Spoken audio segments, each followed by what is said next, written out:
All right, well, we're live. It's 2019, and I'm standing out in front of a place that's been serving our community since 1927, and it's been the same family that's been serving us since 1927.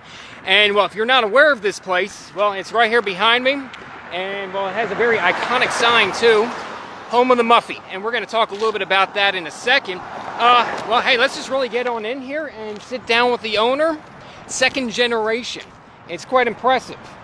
And, well, just a little fun fact, this building was actually put on the historic registry in 1998. So, I mean, they've been around for a long time, and it's wonderful. Let's get on in here. How y'all doing? Doing good, and you? I'm doing pretty good. And, well, here comes Miss Agatha. And here, we'll take a look right here. Now, this is Mr. Robert. Say right. hello, everyone. Hello there. And let's come on, sit down here, and let's see here. All right. Yes. Oh, there we go. Well, I'm here with Miss Agatha, and well, you have been serving the community for how long? Well, we've been here 92 years this year. 92 years this year, and I mean that's quite impressive, especially way restaurants come and go in our area, even in our area. That's right. And so that means y'all have to do something special, right? We try. You try? Well, why don't you tell us a little bit about the history and just really what y'all bring to our community and why y'all have lasted for, 92 years. Well, we started out as a grocery store, a mom and pop Sicilian grocery store. And back in the early days and 20s when the business, there was a lot of community, there was a lot of little shotgun houses in our area. And so we had a lot of customers. They just showed, because of the community having so many people. And then we took over the store from my grandparents in 1949, and we ran it as a grocery then. And then in 1960, things in the neighborhood started changing, and the HUD program came in, and so a lot of the houses had to be turned down to shotgun houses, and they were substandard. Okay. So we started. My grandfather owned several of them, about 30 some odd shotgun houses around the area. Okay. And so we started tearing them down. Well, consequently, when you start tearing things down, people start leaving. So we didn't have much of a restaurant. I mean, we didn't have much of a grocery at that time. So in 1960, my dad came up with the novel idea that he was going to make this store into the first imported food business and the first catering business in the city of Shreveport. And so that's what we did. We converted everything over from just regular groceries into imported foods, and we did start a catering company, which at the time there was no catering businesses at all in Shreveport, and so we were doing quite successful. So we started bringing the muffaletta bread to Shreveport from New Orleans, which is a New Orleans bread. It's made strictly down in New Orleans, and if you say muffaletta bread anywhere else, they don't know what you're talking about. Actually, I just learned that right now. That's right. They don't know. History lesson. History lesson. And so anyway, we started bringing this bread up from Rising Bakery. Well, my dad wanted to just basically sell the bread because it came in frozen.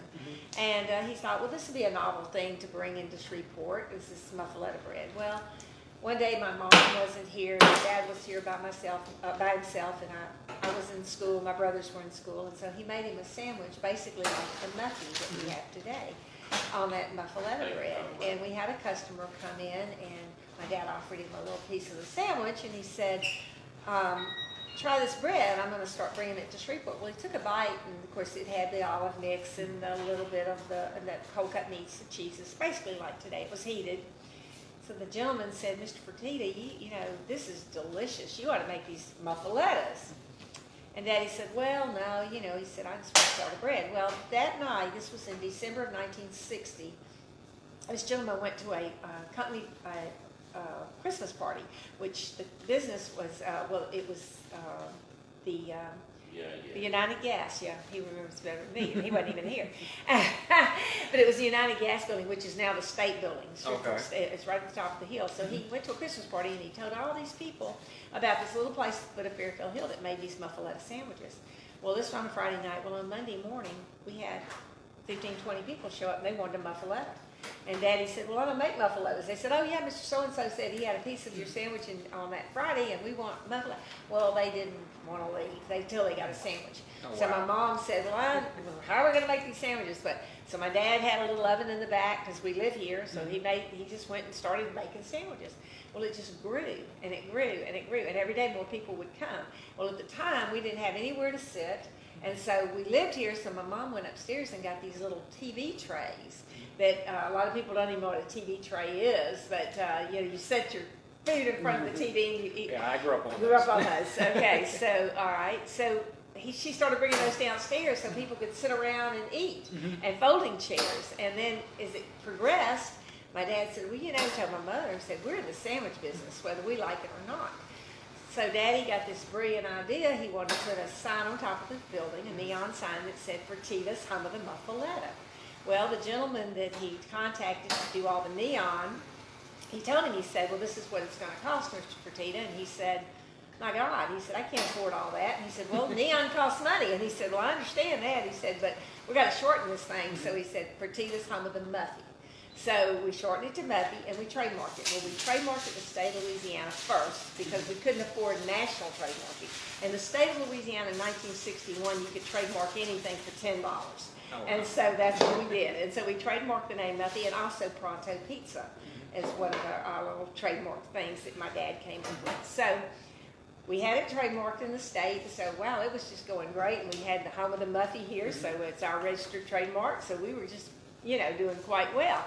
Well, then about 1980, my mom took sick and my dad was going to retire and he was just going to shut her down. He said, your mother's ill and I can't run it, any longer. It's always been family that's been here.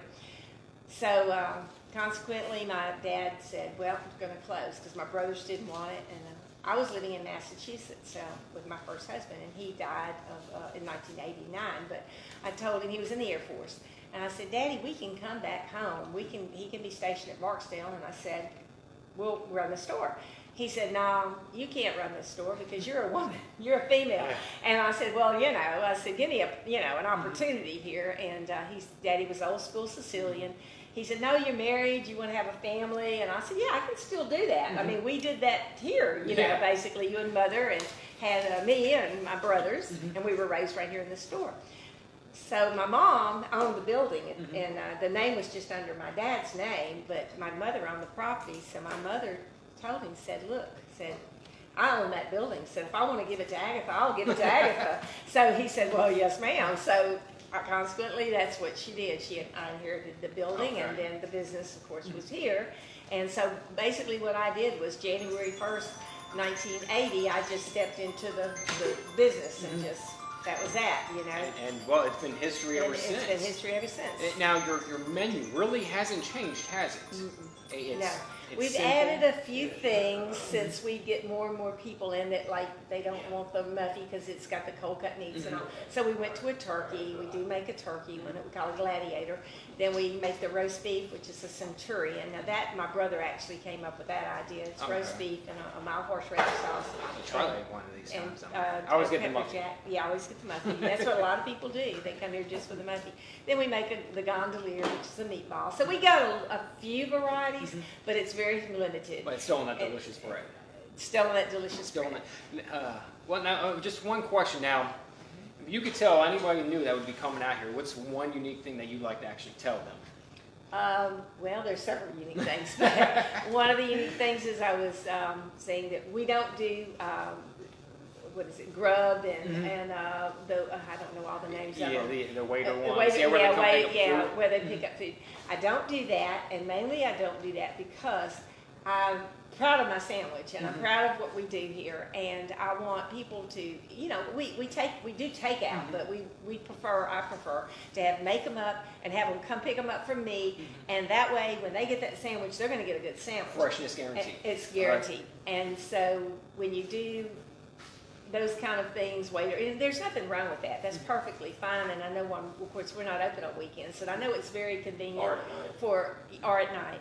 But it's convenient for people when they're working or they come in late and and so I said, you know, I'm keeping it old school. If you want a muffy, come down here and pick it up, and I'll make it for you. And like I said, I guarantee it's going to be a good sandwich. If it's not, you don't have to pay for it, or you can come back and I'll give you another one, you know. So that's my philosophy.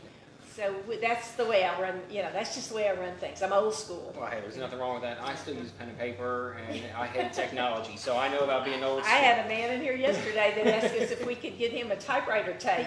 Oh, wow. If we knew where to get a typewriter tape, and we said, boy, is he ever old school. I actually got two at my house, but I think they're really old. Yeah. So, okay, well, now what's the address out here? I know we're on It's Fairfield. 1124 Fairfield. 1124 And it's Fairfield. the corner of Fairfield and San Fertitta Drive. Okay. And originally, the San Fertitta Drive used to be Christian Street. And in 1999, I talked to one of our councilmen, and I said, look, my dad's famous for the Muffy, and we've been here on this corner for so long, and I said, could we honor my dad by naming the street after him? And they said, well, we'll take it to the council, and we'll see. Well, it was unanimous, it went over. But they said, well, there wasn't anybody living on the street, so so nobody actually got an address change, you know. So they actually, in 1999, Keith Hightower was our mayor, and we had a big celebration, and we renamed the first 3 blocks here, San Fertitta Drive, and I'm very proud of that, you know, because well, no, that's awesome. it is awesome, and I think it's wonderful, and so that's one thing that we've accomplished. And then another thing is that I was put on the National Registry of Historic Places in 1998. Wow. And So that's back to quite back an right there. accomplishment. Yes, quite an is. accomplishment there. So we're getting there. You know, we're slowly moving towards some success here. So. Now, I mean, being around for 92 years, there's just a tiny bit of success with it. And, well, I just want to thank you all for having us out here, really giving us such a great history lesson of your restaurant. And if y'all have not been out here, you need to get out here. There's a reason why they're here for 92 years. It's simple, but it's great food. And well, I'd like to thank you, Miss Agatha, for having us out here. And really, I see y'all next week. And as I say, live where you love where you live, and support your local community. And I'll see y'all next Friday. Y'all have a good day.